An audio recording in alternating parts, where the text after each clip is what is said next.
So లిరి ఏమంటాడు అంటే like ఊహ తెలిసిన తర్వాత అంటే నీ ప్రాబ్లమ్స్ని కానీ నీ గురించి కానీ అర్థం చేసుకొని నీతో ఏం మాట్లాడతాడు?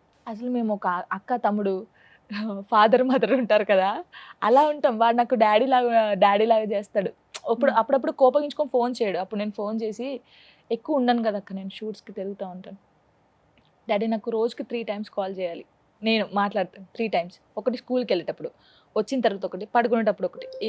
అంటే నాకు ఎవరు రెగ్యులర్గా ఫోన్ చేయరక్క. మా మమ్మీ డాడీకి వాళ్ళు కదా, వాళ్ళకి ప్రేమ ఎలా చూపించాలి ఏంటి అనేది మా మమ్మీ డాడీకి తెలియదు. నేను చాలా ఫీల్ అవుతున్నా. ఇప్పుడు నా పక్కకి డాన్సర్స్ ఉంటారు కదా, వాళ్ళకి మమ్మీ డాడీ రోజు ఫోన్ చేస్తూ ఉంటారు. మా మమ్మీ వాళ్ళు ఫోన్ చేయరేంటి నాకు అని చాలా ఏడ్చేదాన్ని నేను.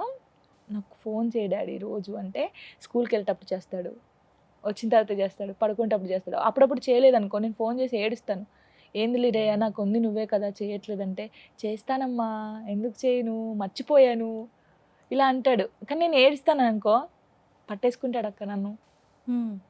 ఏడుపంతా అయిపోయేదాకా పట్టేసుకొని, ఏడోకు జానమ్మా నేనున్నాను కదా, ఎవడేమన్నాడు చెప్పు ఇప్పుడు, అలా రియాక్ట్ అవుతాడు. ఎవడేమన్నాడు వాని సంగతి చెప్తాను, నేను పోలీస్ అయ్యి గన్ను బట్టి కాలుస్తాను వాడిని, నేను రాసుకుంటాను డాడీ పేర్లన్నీ, ఎవడేమని అంటున్నాడు ఆ పేర్లన్నీ రాసుకుంటాడు, వాళ్ళందరూ నువ్వు కాల్చి పడేయి.